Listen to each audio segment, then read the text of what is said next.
देखिए, इन्वेस्टमेंट की दुनिया में ना कभी-कभी एक खबर आती है और पूरे सेक्टर की कायापलट कर देती है।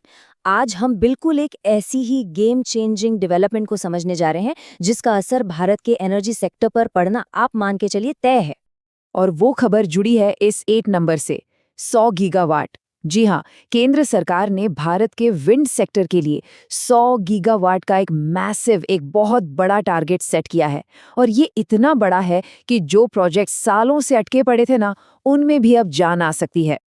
तो सवाल ये है कि सिर्फ ये एक नंबर पूरे विंड एनर्जी सेक्टर को कैसे बदल सकता है। चलिए आज इसी को डिकोड करते हैं। हम समझेंगे कि आखिर इस 100 गीगावाट टारगेट का मतलब क्या है, और सबसे जरूरी बात, ये भारत की सबसे बड़ी विंड कंपनी सुज़लॉन एनर्जी के लिए एक जबरदस्त मौका कैसे बन सकता है। तो चलिए सबसे पहले एकदम बेसिक से शुरू करते हैं। ये 100 गीगावाट का विजन, ये है क्या आखिर? देखिए, सीधी सी बात है। सरकार का लक्ष्य है कि 2030 तक भारत की विंड पावर कैपेसिटी 100 गीगावाट तक पहुंच जाए।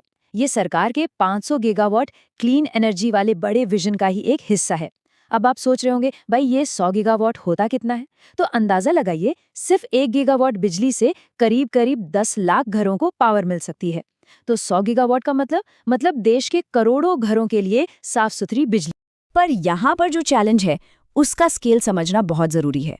देखिए, आज की तारीख में भारत की टोटल विंड कैपेसिटी है करीब 50 गीगावाट और टारगेट है 100 का। मतलब अगले सिर्फ 5 से 6 सालों में हमें इसे सीधा डबल करना है। ये कोई छोटा मोटा जंप नहीं, ये एक बहुत बड़ा लीप है। तो एक सवाल मन में आता है ना, कि अगर ये इतना ही जरूरी था तो अब तक क्यों नहीं हुआ? असल में पिछले कुछ सालों से विंड सेक्टर की ग्रोथ ना थोड़ी धीमी पड़ गई थी। कभी जमीन मिलने में दिक्कतें, कभी ग्रिड कनेक्टिविटी की परेशानी, और तो और कई बार तो बिजली खरीदने के अग्रीमेंट्स ही साइन नहीं होते थे। तो सरकार का ये जो नया प्लान है, वो असल में इन्हीं सब रुकावटों को हटाने का एक एक्शन प्लान है। ठीक है, तो ये तो हुई सरकार के प्लान की बात। लेकिन इस पूरे सिनेरियो में सुजलॉन कहाँ फिट होती है? हमने खास तौर पर सुजलॉन पर ही फोकस क्यों किया? चलिए अब ये समझते हैं कि क्यों हमें लगता है कि इस प्लान का सबसे बड़ा फायदा सुजलॉन को ही मिल सकता है। देखिए, इसके पीछे कई बड़ी और ठोस वजहें हैं। और सबसे बड़ी वजह है मार्केट शेयर। सुजलॉन आज भारत की सबसे बड़ी विंड टर्बाइन मैन्युफैक्चरर है। आप अंदाजा लगाइए, देश में आज जितनी भी विंड एनर्जी कैपेसिटी इंस्टॉल्ड है ना, उसमें से करीब करीब 1/3 1/3 अकेली सुजलॉन का है। ये डोमिनेंस है। लेकिन बात सिर्फ मार्केट शेयर पर खत्म नहीं होती। कंपनी ने हाल ही में जो टर्न अराउंड किया है, वो कमाल का है। अपना सारा कर्ज खत्म करके आज कंपनी नेट कैश पॉजिटिव है। और इससे भी बड़ी बात, सुजलॉन सरकार के विजन के साथ एकदम परफेक्टली अलाइंड है। सरकार मेक इन इंडिया की बात करती है, सुजलॉन यही बनाती है। सरकार पुरानी टर्बाइंस को अपग्रेड करने की रीपावरिंग पॉलिसी लाती है, सुजलॉन उसके लिए भी तैयार है। तो ये एक परफेक्ट मैच जैसा है। अच्छा, यहाँ तक तो सब ठीक है, मौका बहुत बड़ा है, सुजलॉन तैयार दिख रही है। लेकिन सबसे बड़ा सवाल तो यही है कि सरकार ये सब करेगी कैसे? क्योंकि सिर्फ बड़े बड़े टारगेट सेट करने से तो काम नहीं चलता है ना।